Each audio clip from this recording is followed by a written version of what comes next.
తెలంగాణ కొత్త సీఎం ఎవరనే ఉత్కంఠకు తెరపడింది. రాష్ట్రానికి కాబోయే ముఖ్యమంత్రిగా కొడంగల్ ఎమ్మెల్యే టీపీసీసీ అధ్యక్షుడు రేవంత్ రెడ్డి కాంగ్రెస్ అధిష్టానం ఖరారు చేసింది.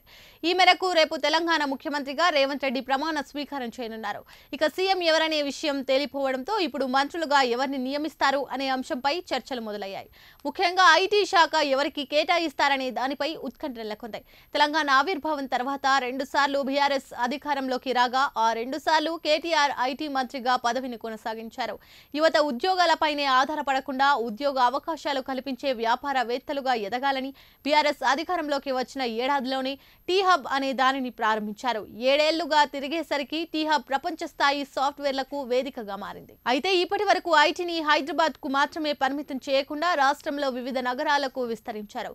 దిగ్గజ సంస్థలు హైదరాబాద్ లో పెట్టుబడులు పెట్టేలా చేశారు. అయితే బీఆర్ఎస్ ఓటమి తర్వాత చాలా మంది సోషల్ మీడియాలో కేటీఆర్ కు మద్దతుగా పోస్టులు షేర్ చేస్తున్నారు. మరికొందరైతే కాంగ్రెస్ గెలిచిన కేటీఆర్ నే తిరిగి ఐటీ మినిస్టర్ గా కొనసాగించాలంటూ సాధ్యం కాని విషయాలను కూడా సోషల్ మీడియాలో షేర్ చేస్తున్నారు.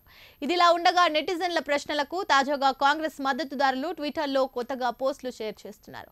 అయితే ఐటీ శాఖ రేసులో ఎవరున్నారనే ఆరా తీస్తే 3-4 ఉన్నారంటూ చర్చ కొనసాగుతుంది. కొందరు కాంగ్రెస్ అభిమానులు రేవంత్ రెడ్డి సీఎం అయినా ఆయన దగ్గర ఐటీ శాఖ ఉంటుందని అంటున్నారు. మరికొందరు మాత్రం దుద్దిల్ల శ్రీధర్ బాబు లేదా కోమటిరెడ్డి రాజగోపాల్ రెడ్డికి ఐటీ శాఖ బాధ్యతలు అప్పగించే అవకాశం ఉందని భావిస్తున్నారు. అయితే కొందరు మాత్రం మదన్ మోహన్ రావు పేరును ఎక్కువగా ప్రకటిస్తున్నారు. ఐటీ మంత్రిత్వ శాఖకు ఆయన సరైన వ్యక్తి అని అంచనా వేస్తున్నారు.